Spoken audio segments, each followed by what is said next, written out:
What is good, YouTube, and welcome back to a brand new video. Today we're continuing with the offseason rebuilds, as today we're going to be doing a Cleveland Cavaliers offseason rebuild after they've been eliminated from the play-in tournament. Before we get into this video, guys, if you could leave a like and subscribe if you are new around here, that would be greatly appreciated. And I do apologize in advance if I do look hella tired or if I sound hella tired.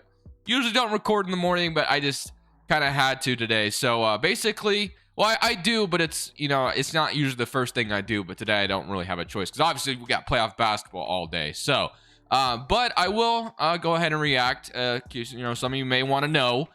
I'm very devastated as a Blazers fan right now. We do not get that Pelicans pick. Instead, it turned into a 2025 top 5 Milwaukee Bucks pick, which is just absolutely atrocious. It sounds like, maybe 2020. I don't know.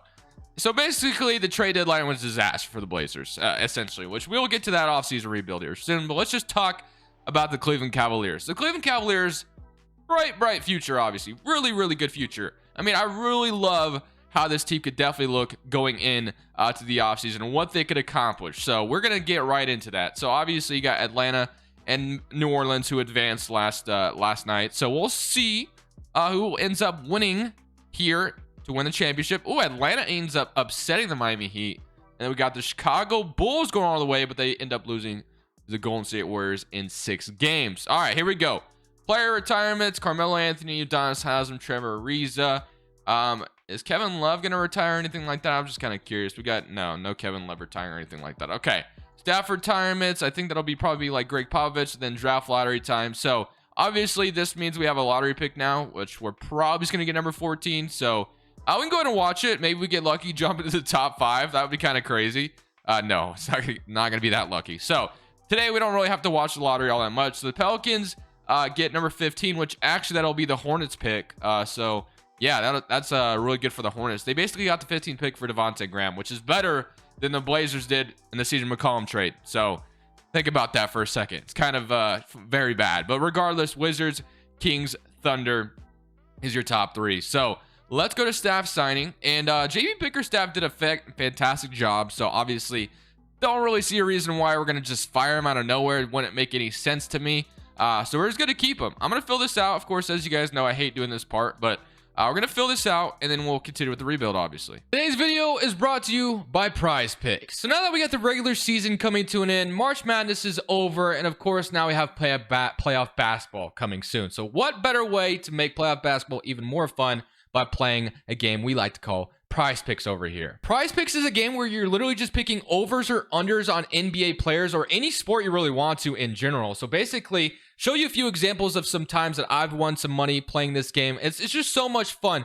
Basically, you just pick a player because they have numbers up all the time. You can either choose between over or under, obviously, and then you're literally playing nobody but the number. So you don't have to worry about facing anybody else and someone else beating you. It's literally you versus the projections, and it's so much fun.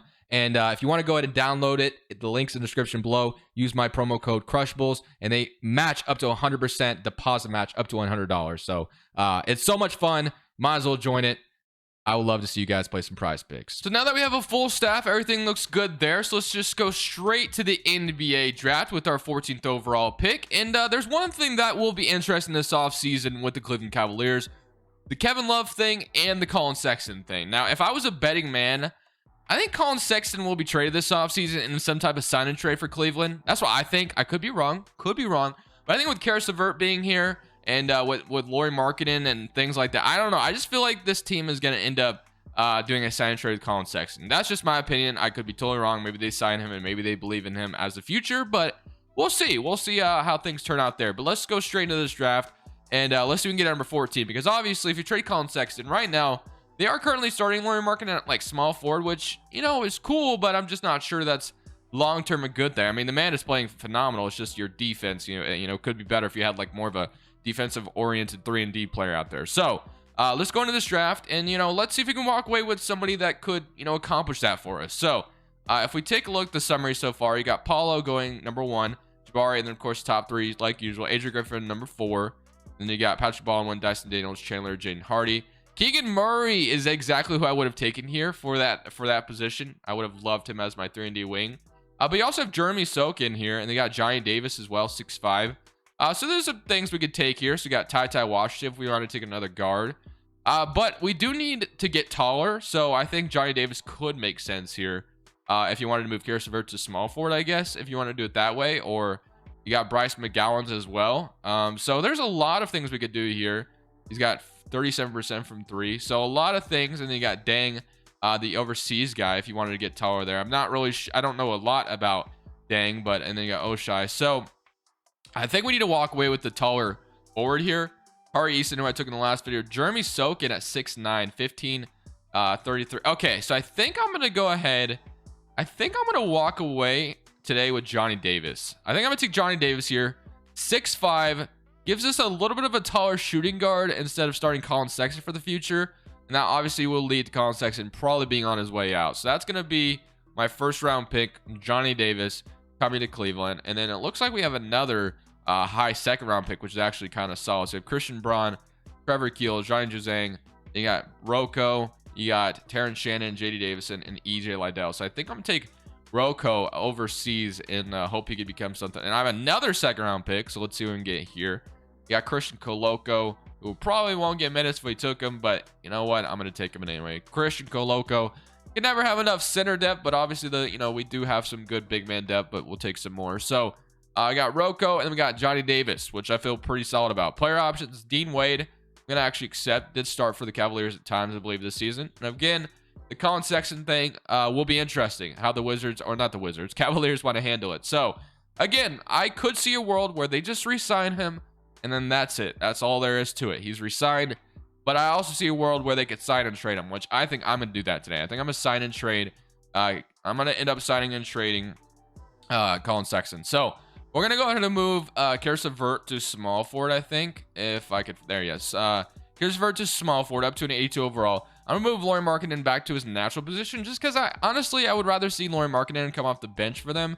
And then I think we could potentially, which I know Kevin Love's been really good for them, but since he has been good, I feel like there would be a team that would be, would take him on. Maybe you're not expecting to get like anything crazy for him, but I think you could get something for him with an expiring contract, which honestly you could maybe get aggressive here. Maybe attach Colin Sexton with the Kevin Love type trade. That's a lot of salary though. I don't know who would be willing to take on that salary or who could take on that much salary. But if you're looking around the league and maybe trying to get an upgrade somewhere, maybe you're looking for a small forward or shooting guard. If we don't want to start Johnny Davis, which maybe we don't, maybe we want to go for a different guard. Maybe you could convince Washington to give you Bradley Beal if that or something like that happens, which I don't know if that would be the case, but we could try something. I want to try to do something here. Maybe even Donovan Mitchell from Utah. If obviously if things do not go well in Utah, Donovan Mitchell could become available. That could be interesting. I don't know if I'll do that, but that could be interesting. Then Malcolm Brogdon also could be a nice addition to the team. Anybody that would be just an upgrade to the shooting guard spot, I would like for this team. Now, not really sure where that will come from, but I am going to definitely trade Kevin Love if it's not for anything crazy. I just want to get something for him, if nothing else. So it is an expiring contract, like I said. So I think I'm going to end up trading Kevin Love to Memphis in order to get a future first for him, just because, like I said, Kevin Love was really good for them off the bench this year. So not really sure if you could get a first for him. Maybe so it'd be one that's in a protected first. This could be tough to do, but they are offering me a first. We do get D'Anthony Melton out of the deal as well, and then basically the Memphis Grizzlies get an upgrade as their backup center, or maybe even they start Kevin Love if they want to. I don't know. They could do something crazy like that, but I don't know. Should I get a first from them, or should a second round pick be more what it should be? I don't know. I'm gonna go ahead and accept the trade. I could see the world where somebody would be willing to send a protected first. I don't know about a unprotected for Kevin Love, but a protected first or even a second round pick. So Kevin Love is gone. We get Anthony Melton in return here, bring him into Cleveland, and Memphis walks away with an upgrade as their backup center or even a starting center next to Jaren Jackson. So other than that, I think I'm just going to be waiting on the Colin Sexton thing. Again, probably going to be a sign and trade today. We got Moses. Wait, why do we have Bird Rights and Moses Brown? Was he really on the Cavs? I didn't even know that. Huh, okay. That is something I did not know. But I think we could use a backup center because we just traded, obviously, Kevin Love. So let's try to go get a backup big man. You got Zubac, you got Mitch Robinson, you got Kevon Looney, Mark Williams. We do have Christian Coloco we just drafted, but it would be fun to get a different backup center. Marc Gasol, Serge Ibaka, somebody who could just be, change the pace a little bit. Mitchell Robinson honestly sounds like a decent idea. Only ask for $9 million, unrestricted free agent. But I'm not sure Mitchell Robinson would love that because he wouldn't start, obviously. You got Zubac, Ennis Freedom, who's been looking for a team, and I'm not going to sign him. Drummond, you bring him back to Cleveland if you wanted to, which that could be fun, but probably not going to do that either. And then Bobby Portis, which also could be interesting. But I think I'm going to go ahead and take Mitchell Robinson. I like the idea of Mitchell Robinson. Basically, we won't lose pretty much defense at all if we put, obviously I think you could say Jarrett Allen's better at defense, which I agree with, but oh, we can't. Never mind. I guess we can't. Okay. I thought we could go ahead and, oh, wait, maybe if we do this, we can sign Mitch Robinson. Wait. Yes, we can. Okay, so we have to renounce and then we're going to decline. Okay, so we're going to get Mitch Robinson, and then, of course, we're still waiting on the Colin Sexton thing, which we can sign and trade him. So get Mitch Robinson to free agency to upgrade our backup center spot, and then, of course, just waiting on Colin Sexton. So as long as I didn't renounce him, because now it's not telling me I can get him back, which is kind of concerning, but we'll see what happens there. So Colin Sexton is gone. Did I just renounce him on accident? I don't think I did, but I don't see him anymore. Okay.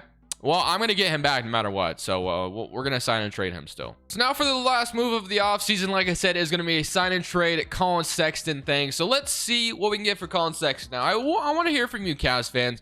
Would you rather keep Colin Sexton or go a different direction? I would love to know what you guys think. So obviously, offering me like Miles Bridges is something that's cool, but not really necessary. I literally just kind of want to walk away with a first-round pick, if anything. Like, that's kind of what I want here out of the deal.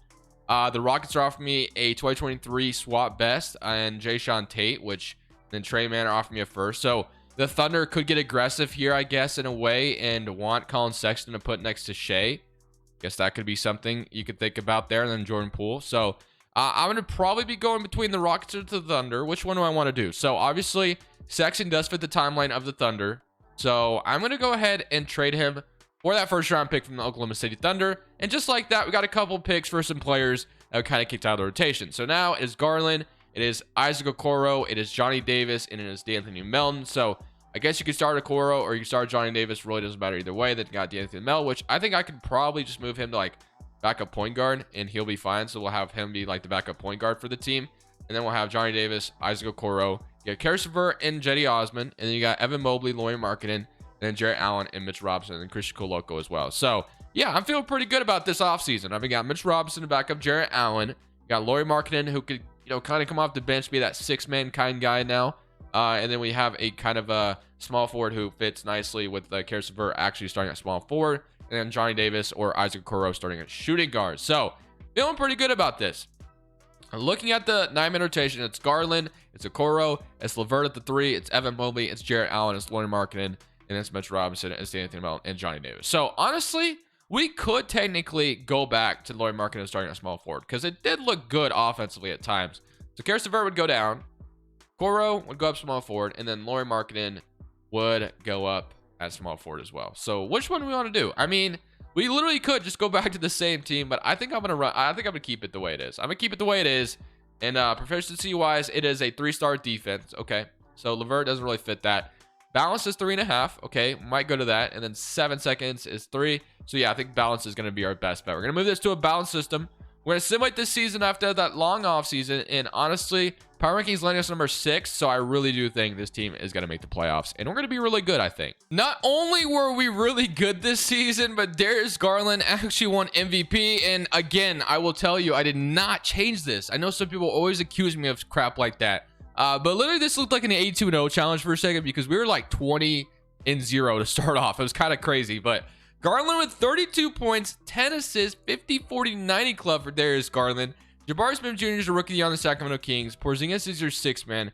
Giannis is a defensive player. LaMelo Ball most improved, and JV Bickerstaff 69 and 30. I told you, man, it literally looked like we were about to go 82-0 for a second. So I don't know what was so good about this Cavs team. I mean, it is a really good team. Let's not front. It is a really, really good Cleveland team, but I did not expect this type of season. Garland is on your all-NBA first team, which Garland, has that kind of potential, I think. I really do, but that is quite a bit of a jump there from 23 to 32. And then all-NBA second team, And then an all-NBA third team. So no other Cavaliers. And all-defense first team. You got like Evan Mobley here or not Jaren Jackson. Jarrett Allen. I keep wanting to say Jaren Jackson. All-rookie first team and then an all-rookie second team. Did Johnny Davis make it anywhere? He did not. So I'm not sure he was all that great for us. But we are the first seed in the East, which we had to feel really, really accomplished by. So looking at the player stats, we had 32 from Garland, 16 from LeVert, 14 from Jarrett Allen, and then 14 from Mobley, and then 13 from Lauri Markkanen. So not too bad. And 11 from Isaac Okoro, 9 from Johnny Davis off the bench. So obviously, you know, he could definitely be the starter next to Garland eventually. Basically, what I wanted to accomplish with Johnny Davis is just getting a taller guard. I didn't want to start 6'1" guy all the time. You know, 2 6'1" guys. It usually doesn't work a lot in the NBA. You need some type of tall guard. So I like that. So let's go to the play or semi-play-in. We get to play the Charlotte Hornets, who finally got out of the play-in tournament. They beat the Brooklyn Nets, so we avoid Kevin Durant, which is solid. But of course, we are playing LaMelo Ball, so I'm not sure which one I'd rather play at this point in 2K, but we'll take it. So Keegan Murray is the guy I kind of wanted in this draft, but he went right before me. Emmanuel Mudiay. I feel like we should beat this team. We just went 69-13, so obviously first round upset from an 8th seed would just be disappointing. But we're up 1-0, start things off. 31-8 from Garland. Okay, game 2, we're up 2-0, 108-87. 22-16 from my man Darius Garland. We let them win a game. We're up 3-1 though, which is good. 19 for PJ Washington and 25-18. My man Garland is just out here. My man Garland's a stud, I guess. 23-9, 16-15 from Jarrett Allen, and we get to play the Boston Celtics, who swept the Milwaukee Bucks. So they did quick work of Milwaukee. Someone in current round, we got Atlanta and Miami, which they actually played last year, so that's a little bit of a revenge game. And they got Memphis and Oklahoma City, which is fun. You got Oklahoma City with Colin Sexton over there now. I would like Oklahoma City to like start Josh Giddey, Sexton, and Shea together, but I'm not sure that's even possible. That might be too small. But D'Angelo Russell, Malik Beasley, Edwards, McDaniels, and then you got San Antonio. You got Murray, Levine. Wow, they got Zach Levine. Okay. Well, let's worry about ourselves now. Boston, team we're playing. They got none. Jaylen Brown, Tatum. So obviously Jason Tatum always kind of. They got Ennis Freedom back as well. He finally got a job again. Game 1, we're up 1-0. 125-120. 28-11 from Garland. 12-15 from Mobley. Game 2, we do let them even it up. 41 from Garland, but it wasn't good enough as we lose by 11. Game 3, we're up 2-1. 142-126. 40 from Tatum. 46 from Garland. Can we go up 3-1? No, it is a 2-2 series. Can we go up 3-2? No, we cannot. So Boston might upset us after we went 69-13 on the season, man. Are you kidding me? Come on, baby. Garland, you're not going to let us lose here. I know you, man. You're going to force this game 7, and we're going to be just fine. Things are going to look good. I don't want to go 69-13 just to lose in the second round. So we did absolutely blow them out at Boston. So let's do that same exact thing here in Cleveland in front of our home fans, who are literally so electric. Unfortunately, I feel very bad for Cavs fans. They were just, the energy just got taken out of that arena yesterday, and it looks like we taking it. Oh, never mind. Maybe we take it back. Okay, it is a yes. We did it. We did it. We are going to the East Conference Finals. But yeah, like I said, I did feel really bad for Cavs fans because they were so electric yesterday, and the energy just got taken out of that arena. Ooh, Trae Young, man. Trae Young kind of just went off in that third. I think it was the third quarter. Maybe it was the fourth quarter. I can't remember. But Trae Young just kind of took over, and it was kind of over from there. Hawks cut down the lead, and they just kind of took the lead from there. But Garland, Okoro, LeVert, Evan Mobley, Jarrett Allen versus Trae Young, Bogdan, Hunter, Collins, and Capella. Here we go, baby. Game 1. We're up 1-0, 128-113. Freaking Garland's out here just dishing the rock like crazy. 2-0. 3-0. We're getting some revenge on Atlanta. Can we beat them, please? No. No game. No. Okay, I was about to say, do not let them force a game 7. We ain't doing that. Now we get to play the Timberwolves. It is a Minnesota versus Cleveland finals. I mean, I definitely would not rule this out ever, rule this out happening, because this team, like both teams, really bright future. A lot of good young studs.